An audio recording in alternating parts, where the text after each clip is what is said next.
A partir de ahora, la hora global. Desde el paralelo 35, en Montevideo, la realidad internacional por detrás de los titulares. Conducción de Gustavo Calvo. Participan Leo Harari y Susana Mangana. La hora global. Una mirada al nuevo desorden mundial.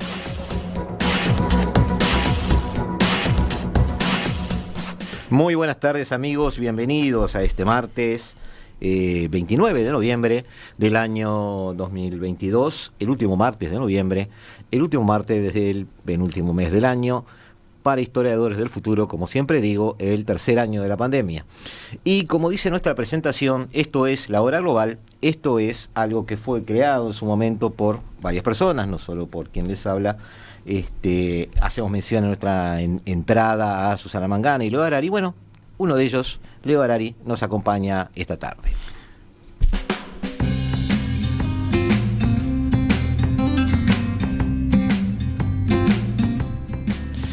Leo, ¿cómo estás? Buenas tardes, bienvenido a la Hora Global. No te digo bienvenido a Montevideo, porque ya has estado acá. También has estado en la Hora Global en un programita que hicimos hace poco con la gente de la OCDE. Estuvimos entrevistándolos aquí. Y hoy, como tú sos el autor, y ya lo declaro oficialmente, de la frase "el nuevo desorden mundial", con la que nosotros hacemos bandera en este programa de hace 4 años, la propuesta hoy era justamente hacer un análisis en titulares de lo que sería o podría ser ese nuevo desorden mundial. ¿Cómo estás? ¿Bien? Bien, muy contento de estar acá, Gustavo, en el estudio de la radio, nuevamente entre micrófonos y cascos, y no es lo mismo que hacerlo por teléfono, no. Por Zoom. No, estoy bien contento, me alegro de que podamos discutir un poquito de lo que está pasando, de cómo entendemos nosotros que están pasando las cosas. Este estudio además es, según todos los que han estado acá, es muy lindo. Tenemos que decirle a los oyentes que no han estado, algunos han venido en algún momento de celebración o despedidas de años o algo así. Los estudios de la radio se abren, muchos oyentes vienen de visita y les encanta el formato, la estética del estudio. Para quienes trabajamos en él, además tiene un valor agregado en el sentido de la comodidad, de sentir que estamos en casa, ¿no? Yendo a lo nuestro, Leo, este nuevo desorden mundial, yo quería empezarlo por algo puntual que nos sirviera un poco de excusa para después empezar a abrir el abanico. En primer lugar, recordar que tú vives en París, recordar que estás, para bien y para mal, permítame que sea un poco humorística mis propuestas, para bien o para mal, bajo el paraguas de Emmanuel Macron, y te proponía arrancar por ahí, porque además Francia es bastante paradigmática en el esquema de poder, no solo de Occidente, sino de toda la historia universal, digamos. Ya que mencionamos a Macron, arrancamos con Macron, si te parece. Bueno, yo encantado de estar abajo del paraguas de Macron si llueve. Si no llueve, prefiero estar en cualquier otro lado. ¿Quién es Macron? Es un tipo joven, que hoy creo que tiene 44 años ahora, y ya está en su segunda vuelta como presidente. Es un tipo brillante, con una formación rara para un presidente, que estudió para eso. Es decir, hizo la Escuela Nacional de Administración, ELENA, que es una fábrica de élite dirigente, meritocrática al extremo, difícil de conquistar también, es decir, no cualquiera lo pasa, y donde se aprende a gobernar, o sea que él sabe lo que está haciendo la mayor parte de las veces, por lo menos cuando decide con la cabeza, digamos. Pero está sentado en un sillón que es, desde hace unos años, ya unos cuantos años, pero igual podemos catalogar la historia reciente, es uno de los 2 sillones que se dicen manejan Europa. Ese tan mentado eje franco-alemán tiene una de sus patas en París. No hay la más mínima duda, no existiría Europa si no hay esa doble voluntad, que es, por otro lado, los enemigos del siglo XX. Europa construida sobre 100 millones de cadáveres, de las cuales la mayoría eran o alemanes o franceses. No es historia chiquita. Una Francia que tiene la bomba atómica, único país Es europeo que la tiene desde que se fue el Reino Unido, único país que está en el Consejo de Seguridad, y hay que decirlo ahora porque es bien contemporáneo eso, único que tiene bases aeronavales en el Indo-Pacífico y en el Caribe. Ha sido una potencia imperial marítima, un poco como los británicos, y ha conservado territorios de ultramar, como llaman ellos, que se volvieron estratégicos en la medida en que China empezó a salir. ¿Se acuerdan que hace unos años hizo estas islas artificiales? Sí, el collar de perlas. Bueno, ahora ¿quién es Macron? Para volver a tu pregunta, porque si no, nos estamos yendo ahora. Claro, ¿quién es Francia? Es que está ubicado en ese lugar, y estar ubicado en ese lugar no es fácil, por eso te hago un poco la pregunta, porque no puede estar cualquiera allí. Yo lo he dicho otras veces en esta antena, Macron es Macron en política internacional, pero en política francesa, en mi opinión, es Micron. Se achica el personaje, porque tiene una visión de buen administrador del capitalismo nacional, cosa que sabe hacer también porque ha trabajado en la banca privada bastante tiempo, porque fue ministro, no hay que olvidar, que fue ministro de Finanzas del gobierno socialista. Sí, no es poca cosa. ¿No? Es decir, cruzar las líneas así. Sí, tiene una gama muy amplia. Uno no puede decir, es un tipo de... No, es técnicamente un tipo que casi todos los lugares donde se mete sabe de qué está hablando. Pero defiende... Él lo que quiere hacer es una mayonesa electoral para seguir ganando, cosa que hasta ahora le vino bien, de justeza para la reelección, muy apretado, digamos, pero tirando un poco para un lado y tirando un poco para el otro, y diciendo no soy ni de derecha ni de izquierda, hago lo mejor para Francia, y con eso ha fabricado su espacio político. Ahora, cuando lo mirás de cerca, es un espacio político en donde en economía no rasca demasiado el sistema tal como es. Claro. ¿No? Ha defendido a muerte todos los equilibrios fiscales y, entre otras cosas, es uno de los países europeos que mejor está enfrentando el tema de la inflación. Maneja bien las cosas. Por otra parte, es un país que tiene ya un enorme tejido de red social, de seguridad social, que lleva ya décadas, desde después de la guerra se empezó a hacer, que le permite tener margen de maniobra. Si querés te cuento una chiquita. Cuando los chalecos amarillos, yo salía a husmear en esas manifestaciones, sobre todo para tratar de entender, porque parecían tan espontáneas. ¿Quién maneja esto? ¿Y a dónde va la pelota? Y un día estoy en una manifestación cerca de Trocadero que termina mal. El Trocadero donde va la gente para mirar la Torre Eiffel que está enfrente del otro lado del río. Bueno, termina mal. Ahí una banda de muchachos, todos vestidos de negro, empiezan a romper vitrinas, lo clásico. Bueno, entre las vitrinas que rompen la de mi carnicero preferido, un argentino que importa carne argentina y uruguaya, de los pocos lugares en París donde llega la colita de cuadril uruguaya. Entonces, apenas termina la manifestación voy a verlo. Digo, güey, ¿cómo te fue, Max? Entonces, me rompieron esto, además me entraron y me afanaron el churrasco. Bueno. Y al rato vienen dos personas, uno representante de la Intendencia de París y otro de una compañía de seguro, a ver qué le rompieron, la semana que viene le mandamos un cheque. Es decir, la fuerza económica que tiene ese país le permite también, mismo un gobierno relativamente conservador como el de Macron, salir a repartir cheques para calmar los ánimos después de... Bueno, esa pertenencia histórica a ese club imperial, podríamos decir, o club dominante de otros siglos, le ha permitido ese capital también, ¿no? Es decir, tiene un capital también cultural, porque hay que aprender que los países dominantes no solo son dominantes porque les toca ser dominantes, sino porque hay una cierta vocación o cultura de dominio, que lo tienen, ¿tá? Y algunos, después de dominar mucho tiempo, lo manejan como una especie de capital cultural también. Es decir, ven el mundo de otra manera. Por supuesto. ¿Tá? Ahora, yendo hacia afuera, porque nuestra visión siempre es geopolítica, esa relación con Alemania para muchos se transforma en dependencia de Alemania, porque quizás los números alemanes siempre son explosivos desde el punto de vista económico, llenan mucho el ojo, es una nación que siempre está explotando, ¿no? Es una nación que no voy a decir enamora, porque a veces algunos le temen, muchos le temen, pero impone cierta presencia. ¿Hay una relación de dependencia con Alemania o ese eje franco-alemán se ha manejado con cierto equilibrio? No, dependencia no se puede decir. La pata izquierda es dependiente de la derecha o la mano.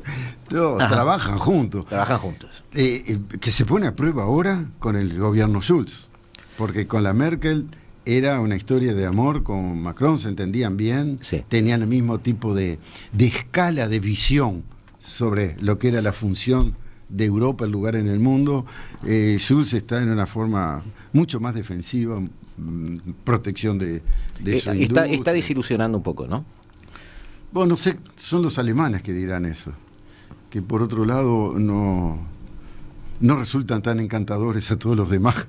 No, claro. Como decías decir, el peso que tiene todavía de la... Pero te lo pregunto porque noto porque cuando Schulz tomó el poder, él no estaba ajeno al poder, él fue ministro de Merkel. Pero de todas formas, cuando él tomó el poder y eligió su coalición, porque él podía elegir coaliciones, sí. Y eligió esto, que obviamente no vamos a jugar, es un tema de ellos, pero trajo una serie de comentarios positivos y yo veía gente entusiasmada en el sentido de que podría haber una vuelta de tuerca, un giro, sí, con Annalena Baerbock ahí. Pero ahora noto que el discurso varió, que hay como una especie de... Es que el mundo varió. Porque el mundo varió y no sé si el discurso es un destape o no, eso no lo sé. Uh-huh. Pero sí, en su coalición para poder tener los votos que necesitaba, no nos olvidemos que es un país parlamentario, él se alió con los verdes, cosa que era una señal moderna, etcétera. Verdes que ahora están manchados de carbón. Bueno, sí. Y son radioactivos. Ahora están eligiendo misiles, eligiendo... Por eso, no porque se estén traicionando sus cosas, sino Annalena Baerbock que está ahora visitando lugares donde le están presentando modelos de armas de destrucción. Es tremendo. Bueno, 1% del Producto Interno Bruto alemán que aumentaron a su presupuesto militar, uh-huh, es mucha plata. Y le importa a Schulz no solo para el desarrollo de una fuerza independiente, soberana, sino también porque es una manera de impulsar la industria. Ahí tienen que ajustar los tornillos con Francia, porque si estamos hablando de la relación Francia-Alemania, sí, el peligro es que Alemania empiece a tomar iniciativa solo. No hay ningún problema en que hagan aviones juntos, bombas juntos, misiles juntos. Algo de eso está pasando. Hay fricciones, porque hay intereses más locales, más nacionales. No han superado, por ser las dos patas de la Unión Europea, no han superado por eso sus identidades. Y ahí hay tires y aflojas, sí, que se superponen a otros. No vamos a empezar a superponer demasiadas cosas, porque se nos va a ir muy lejos. Pero básicamente no es una alianza de dependencia, es compartir un proyecto común. Es estratégica. Absolutamente estratégico y con el enorme deseo de evitar una posible guerra entre dos países o entre dos grupos de países que se hicieron las guerras más mortíferas de la historia de la humanidad en el siglo XX. Sí. Entonces, no es pavada, eso lo tienen todavía presente, como los alemanes tienen el sentimiento de culpa y el peso enorme de la monstruosidad nazi, y los franceses tienen la mala conciencia porque colaboraron en buena parte también.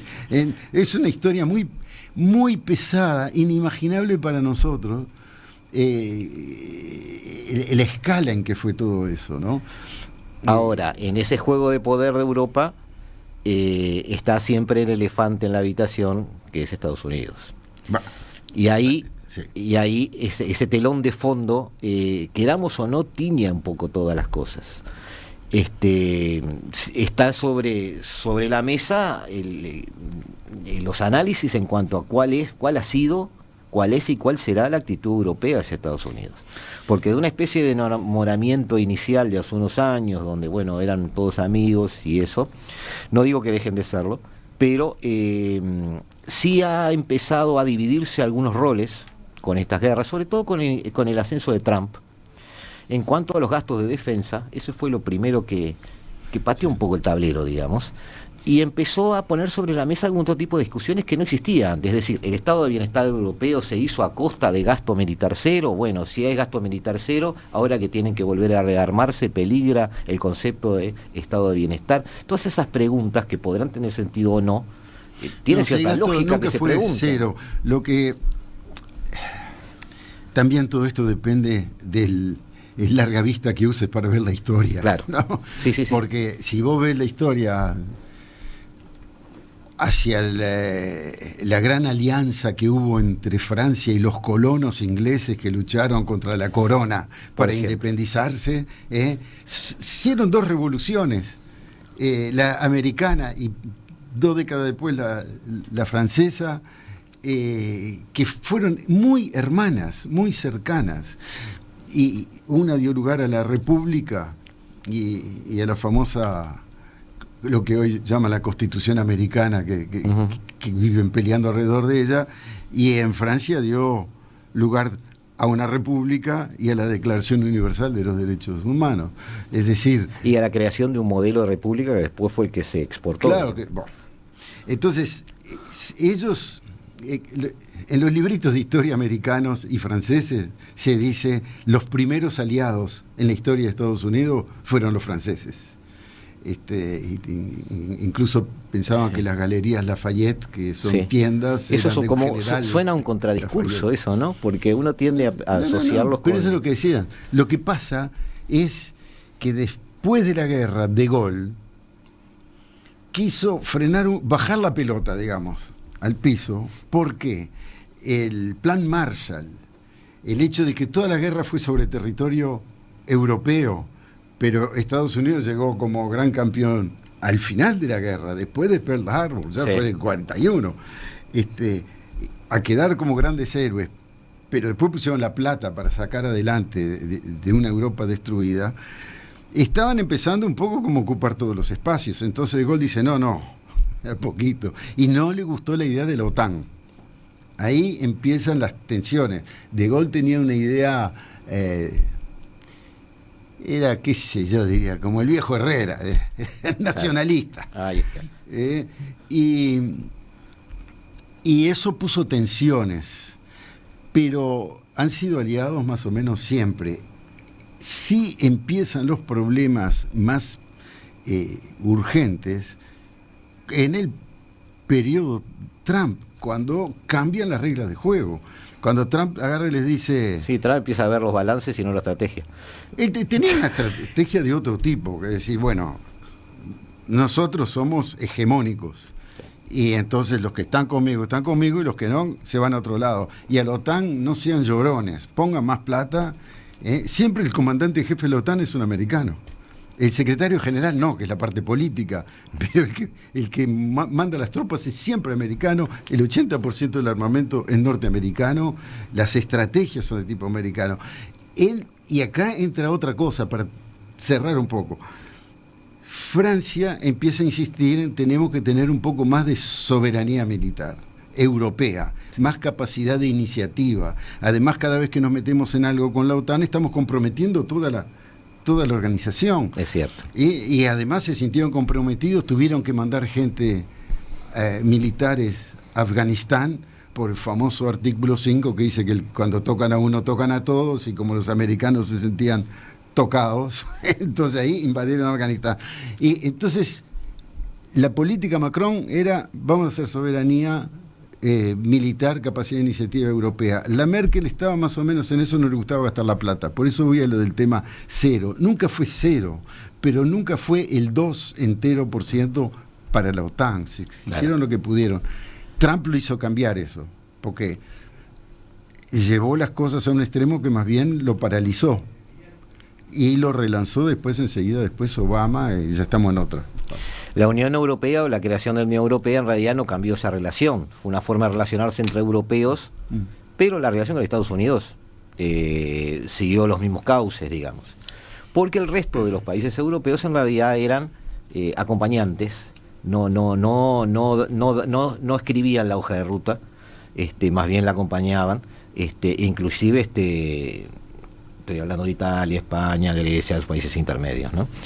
Ahora, como Unión Europea, pasa un poco lo mismo que tú decís con Francia, es decir, los europeos sienten que Estados Unidos está bien que sea un aliado, pero nosotros tenemos que empezar a tener una identidad propia, o el europeo es una especie de amalgama tan grande que se diluye esa discusión. No.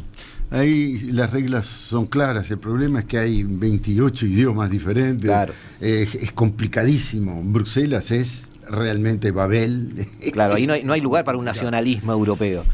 No, y el Parlamento, que era el que iba a crear eso, le cuesta, pero han hecho muchísimas cosas. Te digo, el mejor canal de televisión, Arte, es franco-alemán, y el mismo noticiero te lo dan. Si sos francés lo dicen francés, y si sos alemán lo dicen alemán, y las películas y todo, es decir, están llevando también un acercamiento cultural, pero todo eso lleva tiempo. Hoy está Macron en Washington. Es verdad. Y está en Washington porque están medios peleados y tienen que arreglar. Hay dos temas, y eso concierne Europa, y es lo siguiente. Primera cosa, una traición que le hicieron los americanos por razones estratégicas legítimas para los americanos, que fue hacerles caer un contrato de, tengo por aquí, yo no sé, 56.000 millones de dólares para hacer submarinos con Australia, y un día les dicen no, los vamos a comprar a los americanos, etcétera, y dejaron un gran agujero. Y el otro tema, y paro ahí, el otro tema es las subvenciones gigantescas que va a hacer el gobierno de Biden para la transición ecológica, que son a empresas, a industrias norteamericanas para desarrollar tecnología que van a hacer competencia con productos europeos. Entonces, bueno, o somos amigos o no somos amigos. En esa están. A eso vamos, amigos, vamos a eso, pero en 2 minutos más nos volvemos a encontrar aquí en el 1170M de vuestro dial, aquí en Radio Mundo. Estás escuchando La Hora Global, una mirada al nuevo desorden mundial. Seguimos, amigos, aquí en la tarde de Radio Mundo, seguimos en este espacio del 1170M, vuestro dial, que llamamos La Hora Global. Seguimos con Leo Harari tratando de darle forma a esta situación, a este nuevo desorden mundial, como él lo ha llamado en algún momento y ha sido nuestro eslogan en este programa, cada martes y cada jueves a las 15, aquí en Radio Mundo. Leo, salíamos un poco de Europa. Mencionamos Estados Unidos de paso. Macron está en Washington. Uno de los temas en discusión, tú decías, es la decisión de Biden de alguna forma fomentar, subvencionar, manejar toda una serie de reconversión industrial o desarrollo de energías alternativas, que obviamente se va a manejar en territorio norteamericano, o por lo menos por empresas estadounidenses, y que se van a volver competitivos. Hay algo sin defender a los personajes, porque ya veo que me vas a saltar, hay algo del concepto Trump ahí, ¿no? Es decir, lo hacemos acá adentro, lo hacemos nosotros, la globalización fue una mala idea. ¿Biden está sucumbiendo un poco a eso o se está viendo obligado a eso? No, el mundo está ajustando el concepto de globalización como consecuencia de las cosas que han pasado, inclusive como consecuencia de la pandemia. Sí.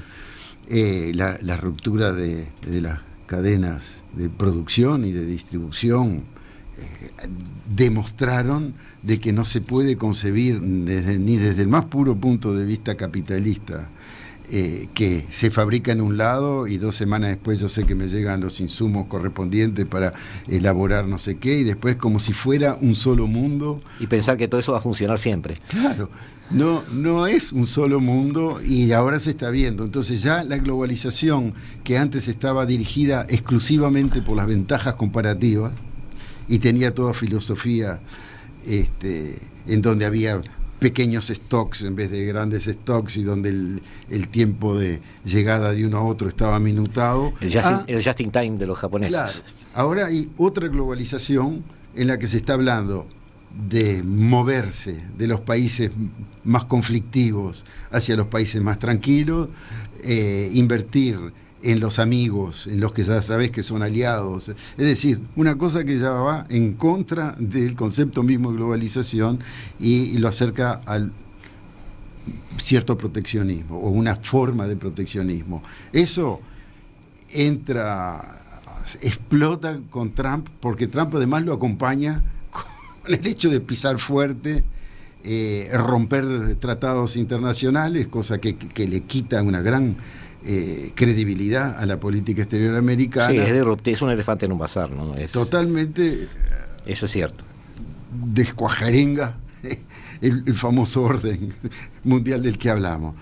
Y entonces Biden no desecha todo lo que hizo Trump. Hay algunas cosas que las está usando como puede, pero su objetivo es reorganizar su rol hegemónico en lo más que pueda, para lo cual tiene que tener presencia militar, económica y cultural en todas partes, y eso le está costando mucho, no solo por cómo está el mundo, sino también por la situación interna norteamericana. Que es relevante ese tema. Y sí, hay en estos momentos un movimiento fuerte que no es de corte democrático, es decir, que deslegitima la herramienta principal para definir la democracia, que es la alternancia electoral. Y eso es así, hay más de 150 diputados elegidos en las elecciones de término medio, que son negacionistas, es decir, que piensan que Biden se robó las elecciones, cosa que no hay ninguna prueba de nada en ningún lado y que ha sido no sé cuántas veces. Entonces, bueno, y tenés, ayer o anteayer fue Trump que estaba cenando con un pibe, un muchacho de 24 años, famoso por lo nazi que es un amigo de Jay, el rapero. Él lo invitó a cenar y entonces Trump lo invitó y dice, yo no sabía que era antisemita, no se me ocurrió pensar que era esto. O sea que un expresidente invita a dos tipos a la mesa y no sabe quiénes son en Estados Unidos. Dime. Ahora, tenemos entonces un Estados Unidos retrayéndose, tratando de reorganizarse, como tú decís, tratando de darle una cierta coherencia al panorama interno, pero en lo exterior volviendo un poco a las fuentes, a los mismos problemas que capaz que tenía en su... No estoy comparando, ¿no? Por supuesto, pero que tenía en su cabeza Theodore Roosevelt, digamos, por ubicarnos en una época.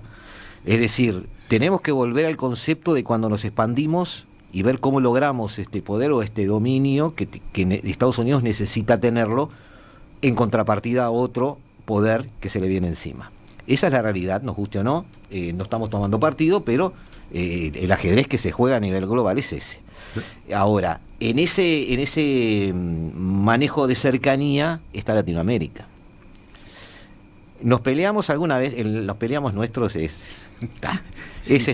los oyentes ya nos conocen. Nos peleamos una vez porque yo sostenía que el presidente del BID, que había dejado de herencia a Trump, por decirlo de alguna manera, obedecía a una cierta estrategia de relocalización industrial en el momento que se querían sacar las plantas de Asia. Y ya se habían firmado tratados con Colombia, es decir, todos los países andinos tenían tratados que hacían posible relocalizar industrias, y que ese era un poco el proyecto de Trump y era la función de este presidente del BID. En definitiva, pasó el tiempo y esas fábricas se relocalizaron en Vietnam, en Corea, digamos, no salieron de Asia. Mientras tanto, Latinoamérica pasa a tener en casi 100% de sus países como primer cliente en estos últimos 19 años, a China. Sin hablar todavía de China, porque vamos a terminar con China, Estados Unidos ha perdido su capacidad de enamorar, o gran parte de ella. ¿Está perdiendo Latinoamérica? no sé, cuando lo pones en términos románticos. Pero es me para cuesta darle bastante. Es para darle un cariz. Vos hablás de enamorar y yo pienso en los Marines. No. Hablo de un enamoramiento que partía de Sí, claro. Había una promesa americana de democracia, de progreso, de paz social. Y de buena vida. Y sí, progreso en ese sentido, todo iba para arriba. Bueno, muy bien. Eso tuvo sus mejores momentos en los primeros años de la Guerra Fría, porque era el libreto de la gran alianza del Occidente contra el comunismo. Nosotros vamos a conseguir lo mismo, pero con libertad. Y después vamos a hacer mejor, pero con libertad. Y bueno, ahora, yo sé por qué no nos hemos puesto de acuerdo antes. Porque yo tenía 16 años cuando fui becado a Estados Unidos, pardito como soy, y mi primer pisada al suelo americano fue para bajar del ómnibus que nos llevaba del aeropuerto al lugar de encuentro y tener 3 puertas enfrente mío para ir a orinar. Hombres, mujeres y gente de color. Claro. Ese era Estados Unidos en 1967. Poquitos meses después de la muerte de Kennedy, en donde Johnson empuja las leyes de derecho civil lo más que puede y trata de amortiguar la guerra de Vietnam, cosa que no hace, en donde todavía había apartheid. Entonces, a mí ese no me enamora. ¿Entendés? Claro, no, pero que tu caso fue un poco particular, digo, particular no el porque... mío y el de todos los pero no, entendeme, no te quiero decir que no tengas razón, particular en el sentido de que tú tuviste acceso a eso, pero la mayoría de la gente no, la mayoría de la gente recibió el mensaje. Claro, era Hollywood. No estaba como estabas tú en ese lugar, en ese momento. Pues en ese sentido tú fuiste un privilegiado en cuanto a la información, digo. Pero la mayoría del planeta... no, claro, era un proyecto maravilloso. Recibió el proyecto. Maravilloso, y las estrellas de Hollywood también, y la producción artística extraordinaria, y la literaria también. Estamos hechos con cultura americana.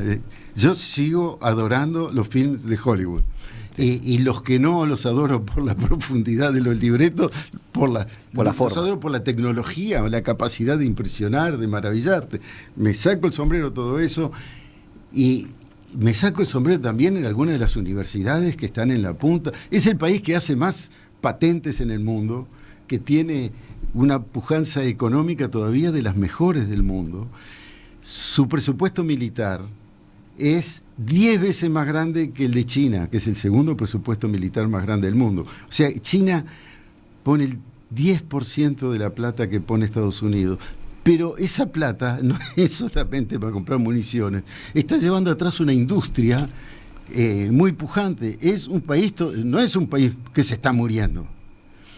Es un sistema que no logra dar respuesta a todas las necesidades que hay. Yo te iba a preguntar si veías decadencia, me lo acabas de contestar. No, la decadencia está en otra cosa que me preocupa muchísimo, que es en el modelo de funcionamiento político.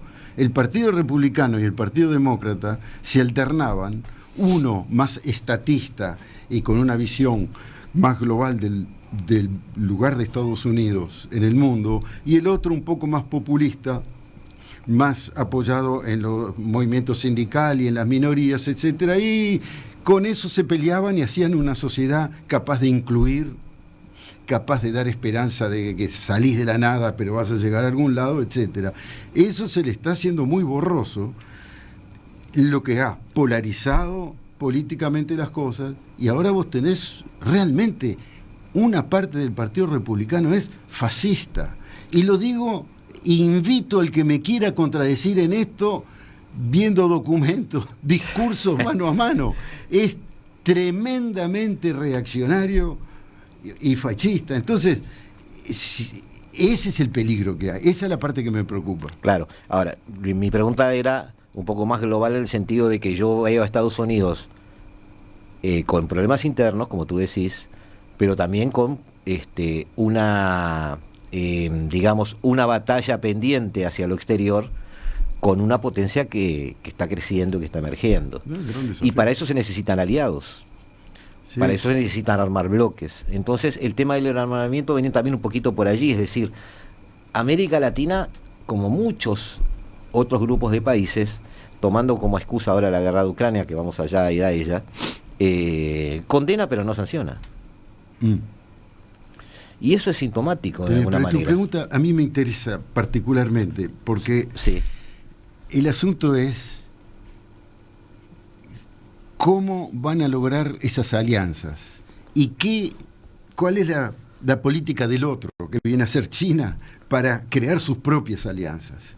La China la sabemos porque las publican con todas las letras. Sí, y la cumplen, no solo la publican, la cumplen. Y las van cumpliendo, con sus contradicciones, porque han insistido tanto con la franja y la ruta de la seda, metiendo plata en todos los países, no todos los países se la pueden devolver, y ahora son en parte causa de una deuda externa de un montón de países. Que además en realidad la pagan porque la pagan con puertos, la pagan con territorio. Le están dando infraestructura real. Bueno, es un problema, pero es también una manera de hacer política internacional, relaciones internacionales, que es bastante clara. Los que se meten en eso saben que se meten.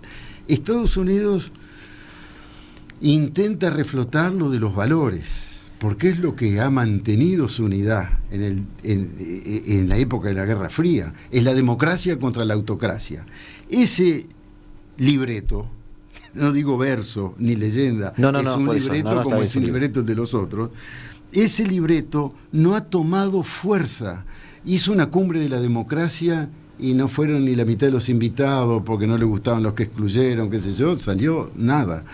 Y les cuesta hacer ese discurso porque no tienen unanimidad en la clase política, que antes sí la tuvieron. Claro, entonces, la pregunta a mí, la respuesta va hacia otra pregunta.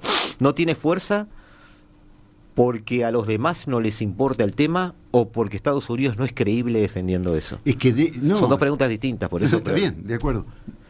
Es menos creíble. Ok. No es que no se desarmó.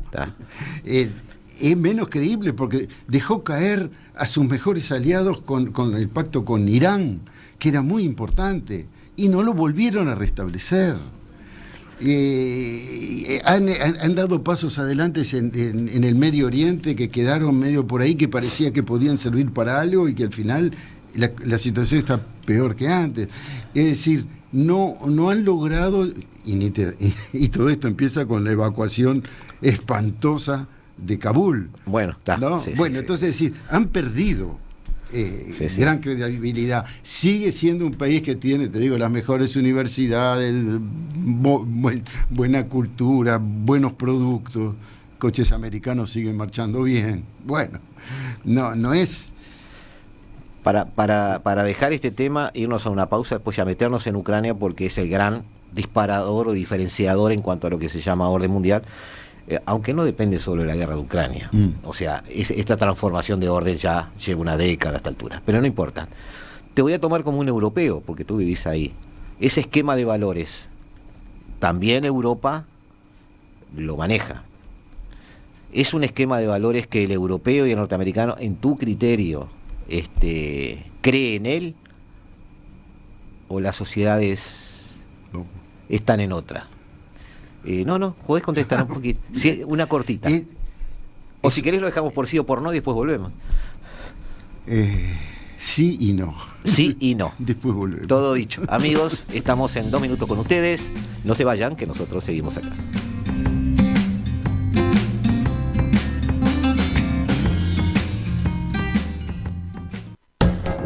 Estás escuchando La Hora Global, una mirada al nuevo desorden mundial. Seguimos, amigos, aquí en la tarde de Radio Mundo, 15 horas 47 minutos en La Hora Global, en el 1170M de vuestro dial, charlando con Leo Harari sobre este nuevo desorden mundial. Le preguntaba a Leo si europeos y norteamericanos, o él en particular, y ya que mencionó el manejo de ese sistema de valores por parte de Occidente, podríamos llamarlo así, como una especie de bandera que se enarbola frente a otros bloques, primero la Guerra Fría y ahora aparentemente en lo que podría ser una nueva Guerra Fría, si esos valores se creen ellos o no. Y bueno, Leo empezó con su enigmático sí y no, y nos fuimos a la tanda porque ya lo vi venir. Te escuchamos, Leo. El asunto es el siguiente. Yo creo que estamos en otra época que la que estábamos hace 3 décadas o 2 décadas. ¿Qué quiere decir esto? No es simplemente un juego de palabras, es decir, época de cambios, cambio de época, no. Es que los cambios son cambios de profundidad, como hubieron, por ejemplo, entre la Edad Media y el Renacimiento. Una pata en un momento de la historia y otra pata en otro momento de la historia. Esto que estamos viviendo ahora es muy difícil de entender y de seguir y ponerse arriba de la ola, porque las pistas de lo que va a venir empiezan a insinuarse nada más. Por ejemplo concreto, mi vida profesional transcurrió bajo la idea que el desarrollo económico era el producto de una buena gestión de los bienes culturales, de los recursos del país, una buena formación de la clase trabajadora para que puedan rendir bien. Los conflictos sociales se resolvían a través de los mecanismos previstos para ello, que eran los partidos políticos, los procesos electorales, eventualmente el forcejeo con el movimiento sindical, etcétera, pero que terminaba en leyes y en orden social. Eso se llamaba progreso y desarrollo. Hoy en día, esto no lo cree nadie. No funciona más la sociedad así, ni como un modelo que uno quisiera para que funcione. El problema que tiene en la cabeza la gente cuando habla del futuro es cómo hacemos para controlar el cambio climático que no nos destruya. ¿Cómo hacemos para evitar que el sistema económico haga que el rico sea más rico y los pobres que más pobres? ¿Cómo podemos hacer para poder adaptarnos a cambios tecnológicos rapidísimos sin tener los medios de educación capaces de formar a la gente? Etcétera, etcétera, etcétera. Entonces, estamos en un momento donde tratar de decir mis valores contra los valores del otro, mis valores que son democráticos, bla, bla, bla, bla, bla, que se parece mucho a ese modelo que ya no sirve, contra los valores autocráticos del otro, que sí, de verdad son autocráticos, pero eso también es su manera de defenderlo, porque los chinos te van a decir que una elección en un día va a decidir el... No, nosotros estamos trabajando de abajo para arriba cuidadosamente para elaborar cada cosa. Y bueno, que Cuba está en proceso electoral en estos días eligiendo delegados por una asamblea, también defienden su sistema. Entonces, no existe un enfrentamiento claro de valores, existe religiones, si querés. Es que las ideologías se han transformado en religiones con sus defectos. Bueno, con sus defectos. Entramos en otro tema como para... No tenemos otro programa. Pero tranquilo. Se va alejando, si querés, claro. el hecho de planteos políticos y proyectos para cosas que son más difusas, más ambiciosas. Sin embargo, no soy tan pesimista como te podrías imaginar, o como seguramente me ibas a decir si soy o no. Sí, estás dando una impresión de mucho de muy pesimista. ¿Por qué? Porque el futuro no es una aplanadora que se nos viene encima, ¡pum! Nosotros participamos en hacerlo ese futuro. Las decisiones que tomamos hoy influyen sobre cómo va a ser el futuro. Bueno, yo te iba a comentar eso, que además te lo comenté antes de empezar el programa. Se está hablando mucho de un cambio de orden mundial y nosotros, me parece que acertadamente, estamos hablando siempre tú y yo de nuevo desorden mundial, porque lo único que se ve es un desorden. No se ve un nuevo orden, en mi criterio. Aunque todos los analistas están tratando de adivinar y ponerse una fichita sobre la mesa a ver cómo se imaginan el nuevo orden. Capaz que en realidad lo que está pasando es el desarme del anterior. Y el nuevo no se anuncia, no se ve y va a ser parte de el final de un proceso que quizás es más lento de lo que esperamos. Entonces no tenemos que quizás ambicionar ver un nuevo orden. Tenemos que tratar de ambicionar a ver cómo surfeamos esto y como tú decís, si hacemos bien los deberes, nosotros seremos causa de cosas que pasen en el nuevo orden. Somos parte de ese futuro. Y te lo digo en cosas muy concretas. Uno toma posición con respecto al cambio climático, toma posición con respecto al tema de la inclusión social. Los políticos se enturbiaron mucho el tema del cambio climático, porque se apuraron en el discurso, prometieron más de lo que se podía, Alemania desarmó decenas de centrales nucleares, y después se dieron cuenta que las energías alternativas no estaban a la vuelta de la esquina. Entonces hoy tenemos economías desarmadas y dependientes.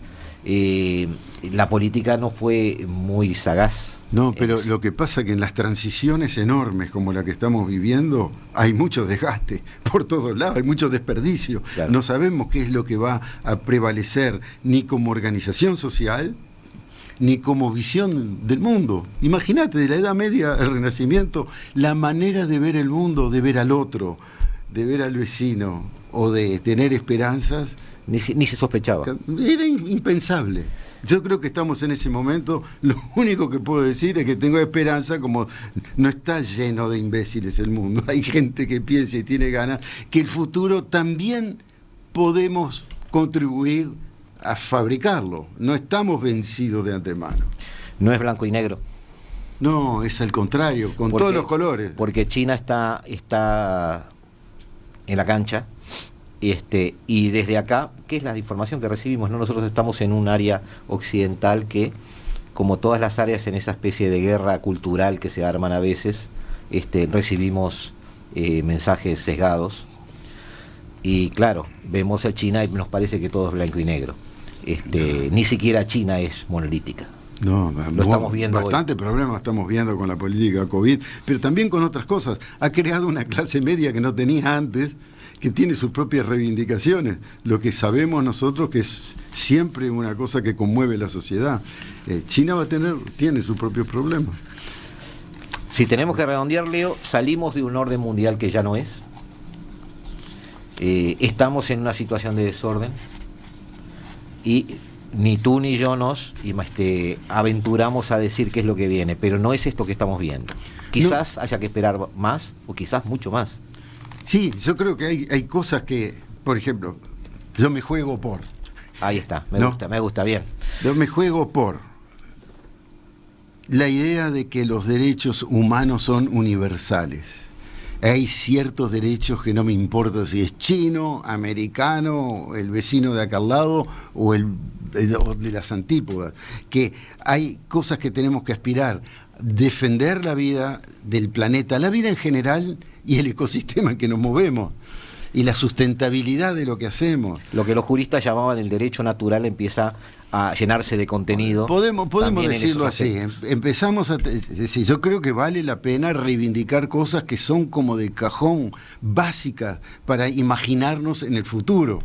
Y bueno, eso nos abre una infinita cantidad de posibilidades para participar en la fabricación del próximo futuro inmediato en lo que esté en nuestras manos. ¿El elemento militar? Forman parte, como toda la humanidad, en que no todos son imbéciles. Hay mucha gente que piensa y piensa bien. Los líderes no se convencen de dejarlo, ¿no? Y no, pero siempre tenemos gente, qué sé yo. ¿Cuántos Trump potenciales hay en el mundo? No sé, ¿cuántos Madre Teresa o Alberto Einstein? Está lleno de gente en este universo con que se abran los espacios para que se desarrollen los que valen la pena y se pueda neutralizar a los que tienen instintos destructivos. Ya estamos haciendo un buen trabajo. Bueno, me dejas un poco más tranquilo con eso. No. La idea principal, yo creo que me alegra que hayamos coincidido en que nos estamos también apurando en querer definir eso que viene. Claro. Y en realidad todo ha sido mucho más gradual. Ese pasaje del Renacimiento llevó mucho tiempo, pero además llevó cambios mentales que ni siquiera se sospechaban al salir de la Edad Media. Cierto. Ahora, lo que pasa es que eso es ansiógeno. Sí. Cuando se te empiezan a deshilachar tus certezas, sí, empezás a tener una cierta angustia. ¿Y esto está bien o no está bien? Sí. ¿Hago o no hago? Entonces, estamos en un periodo de incertidumbre grande. Esa no creo que nos la vamos a poder ahorrar. Algo de lo que yo siempre desconfié mucho son las ideologías que para mí habían tomado ya la forma de una religión, y eso no me gustaba. No porque quiera decir algo contra las religiones, pero no me parece que las ideologías deben encapsularse tanto y hacerse tan rígidas. Prefiero algo más líquido. Y por suerte en Latinoamérica estamos viendo que incluso las ideologías están haciéndose más líquidas. Hay más diálogo. ¿Sí? ¿Lo ves así? Sí, creo que todo el mundo ha aprendido, se madura y hemos tenido décadas realmente de ejercicio. Amigos, muchas gracias, Leo, por estar acá. Sabes que es tu casa, así que cuando quieras pasar por aquí, por el corredor nomás, ya te tiro para adentro. Amigos, los dejamos, como cada martes y cada jueves, a las 15 horas. Hemos estado aquí en el 1170M de vuestro dial. Nos volvemos a ver el jueves. Los dejamos ahora en las mejores manos, escuchando la mejor música del mundo, de la mano de Eduardo Rivero. Y nosotros, en la hora global, volvemos a vernos, como dijimos, este jueves, tratando otra vez de entender este nuevo desorden mundial.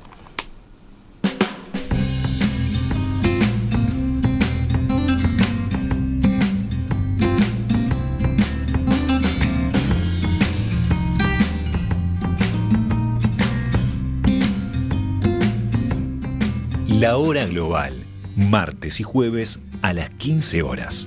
Repite a las 21 horas.